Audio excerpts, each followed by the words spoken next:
Hey, what's up guys, Sad Magic Fan, and I know it's been a long time since I've recorded a video, but I really have no excuses, so let's jump right into this. Well, the Magic are tanking, and it is bittersweet. I have been waiting for the Magic to tank for quite a while, and here we are, we're finally tanking, we're finally not being content with being middle of the pack, staying in the middle of the pack, not being able to be good enough to win a championship or even contend, but not be bad enough to get a worse record so we can get a top pick and try to contend. And that shit has been pissing me off. And we are tanking, and I've been waiting for this. It's bittersweet though, because my God, is it painful to watch Magic basketball. I'm not just gonna stop watching them because we're tanking, but it hurts. It hurts to watch your team lose. I'm okay with losing. But I mean, I wouldn't want to go because I saw like the next five. We're taking 5 straight L's right now. Ain't no way we're beating any of those 5 teams.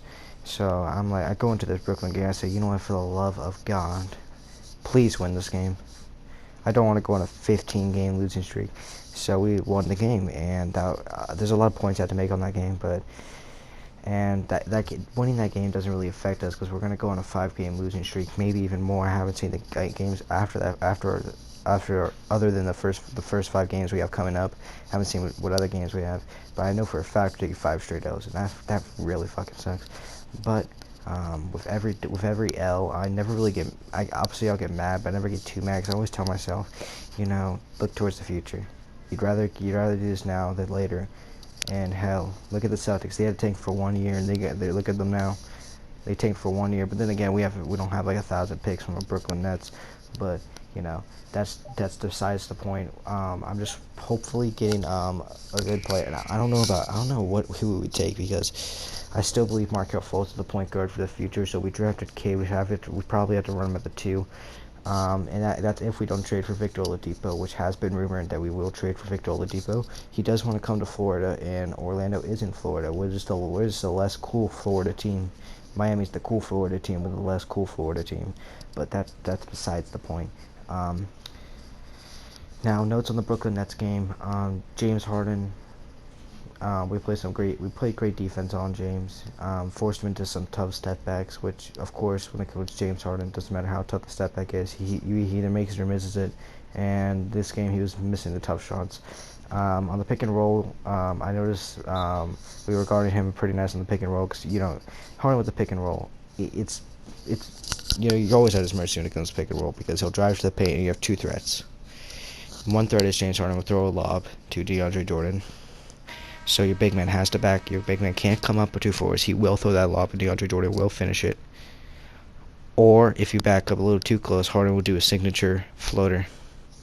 And personally, we were just betting on the floater, and we were finding a way to cancel DeAndre Jordan from getting a good position to get an alley-oop, and at the same time, we were finding a way to slightly contest his floaters, and he was missing them. Kyrie Irving, nothing we could do about him. One note I did want to make, and it was really pissing me off, is if you're going to guard Kyrie Irving, if he's making those tough threes, those tough fadeaways, so be it. But there's no reason we should be giving the man wide open layups. I understand it's impossible to guard him with this crazy handle, but all the big man has to do is stay inside and put his hands up, Kyrie will probably make the tough layup, but there's no excuse we should be giving him wide open layups. Kyrie don't miss those. Of course, though, he was kind of missing some Kyrie-esque layups down the stretch. Nikola Vucevic, just so I could note that he's just the type of player that he'll start off a game. He can start off a game. He's like a Steph Curry or James. He's like a Steph Curry basically. He can start off a game 1 for 10, or I think he started off this game like 2 for like 12 before he hit another shot. Maybe 2 for 12 or 2 for 14. And then he proceeded to come in the second half and just go mayhem. Ending the game with 17 points, almost 15 rebounds, and 8 or 9 assists, triple-double range. And Evan Fournier made up for the game against New York's god-awful mistake where he did a bad pass, and resulted in the game ending. And Terrence Ross being out, it did give a hit to our offense. Did help us down the stretch though, because for some reason Terrence Ross likes to think he's Kobe Bryant down the stretch and take tough ass shots over multiple people, which never really works out for us. And so far, we have won a game without Michael Carter-Williams on the floor, and I fucking hate that dude. And I do believe we should still play the man because he is going to. Sorry about that. A little pause break. I had some issue going on. What I meant to be saying is, we should probably keep playing Michael Carter-Williams because the man is so shit. He's going to help towards our goal of losing as many games as possible. If we are anything more than top, if we better be at the very least the 5th or 4th worst team in the league. If we are the 6th or 7th, fucking disgusting, pathetic. Right now we're sitting at the 4th worst team. The only teams worse than us are, if I'm correct, the Rockets, the Pistons, and then the Timberwolves. Above us is the Wizards, so I'm confident we're not going to go above them because the Wizards are on the right track now with Russell Westbrook catching it up. Very underrated season by Russell Westbrook because he's caught it up.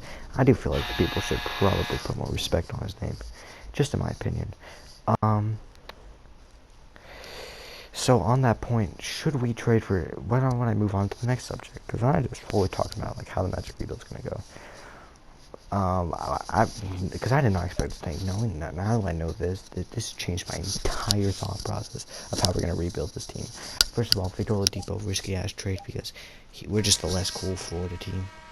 You know, well, everybody, if you want to go to a Florida team, you're not willingly going to Orlando. You're probably gonna go to Miami. But what was your T-Mac? Shout out to T-Mac, who willingly came here.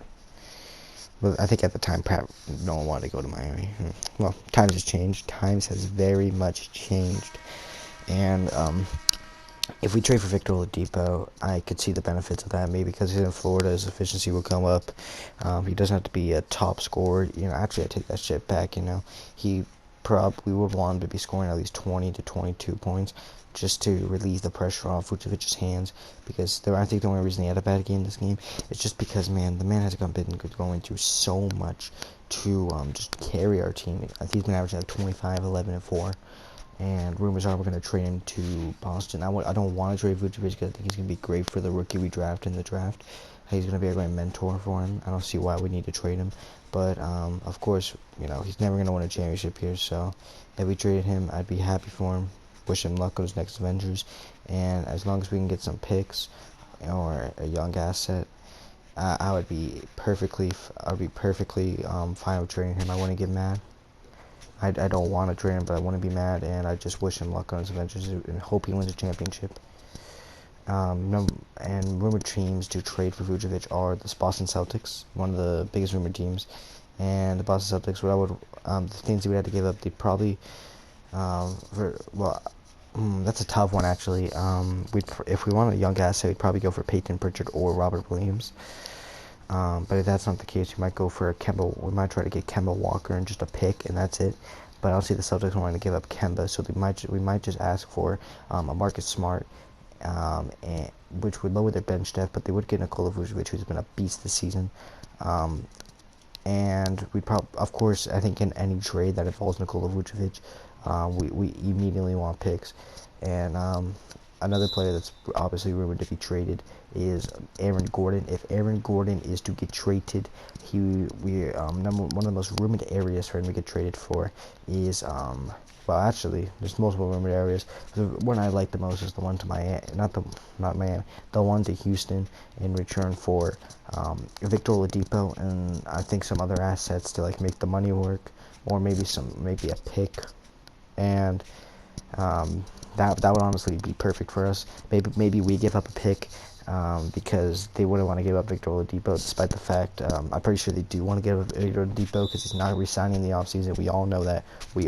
He's not resigning in the offseason. Victor Oladipo would be, obviously, like I said, he'd be great for us. He would relieve the pressure off Nikola Vucevic's hands, make things a lot easier for us. You know, he could space the floor, he could drive to the rim, he'd have a lot more space with the great shooters we have around the court, other than Michael Carter. We don't talk about him, and Another player that I think hasn't been rumored in the trade deadline, but we probably will trade him, is Evan Fournier. Not because of the lack of skill, because I feel like he's a very skilled player and is a great second option on our team. And a great like he's a great player. Like, he can contribute to a championship team.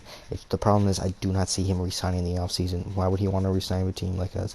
We're rebuilding. We're going to be bad, and I just don't see him like that. Especially with all the slander he's been getting lately from, not lately, but all the slander he did get from Magic fans. I feel a little bit of resentment and want to go to a different team that he feels he would be best suited in, and his talents would be best used in. Wow, we're pretty high on this with almost 11 minutes. But moving on, in the NBA draft, who could we go for now? I don't follow college basketball that much. I don't really watch March Madness either. I made a bracket and that shit was a failure. And obviously, Kate, if we get the first pick, I think no matter what we draft, Cade Cunningham, and that lineup would probably be, I think, I'm just gonna go from the one pick who I would want. I think Cade Cunningham would be great for us. He would run the 2 because I still think Markelle Fultz is point guard for the future. And besides, we all know Cade Cunningham hasn't been a proven passer yet. That man's been averaging, if I'm correct, 20 points, like 7 rebounds and 4 assists. So I think Markelle Fultz can it could be like a Colin Sexton and Darius Garland or Sexland duo, where you have one person being the scorer and one person being the playmaker. And I think that could be a great dynamic duo. And then we could have Victor Oladipo running the 3. And then we can have at the 4 we got Jonathan Isaac when he's back healthy. And at the 5 we can have Nikola Vucevic, and that would be I think that is a contending lineup. At least high enough for a 4. I don't care what you say. That lineup, that's a good enough lineup to make the 4 seed, especially with Steve Clifford's defensive-minded. With how much of a defensive-minded coach he is, he may not give our young players minutes, but my God, can that man get defense out of you. He's got defense out of everyone. Markelle Fultz came here, he wasn't special on defense. Now he's a lockdown defender. Jonathan Isaac, who knows? Maybe he wouldn't be the defender he was if he didn't happen. But Jonathan Isaac is, I think he did make all defensive first team. I do think he should have been. I do think he was the best defender that year. Should have won DPOY, but our record was not good enough. Well, that's going to be it for this video. If you guys have any recommendations, any critiques to the styles I make my videos, anything you want me to improve on, or overall any explanation for why I'm gone, which I will not give, because it's not a good one, and because I'll just give it right now. I'm lazy, and I focus on school a lot more than I focus on YouTube. I do love YouTube, so don't get it wrong. Do not get my passion wrong. I love YouTube. So that will be it. Make sure you like, subscribe, and comment down below. Like I said, any critiques, and on the road to 200 subscribers. See you on the next video. Sad Magic Fan, out.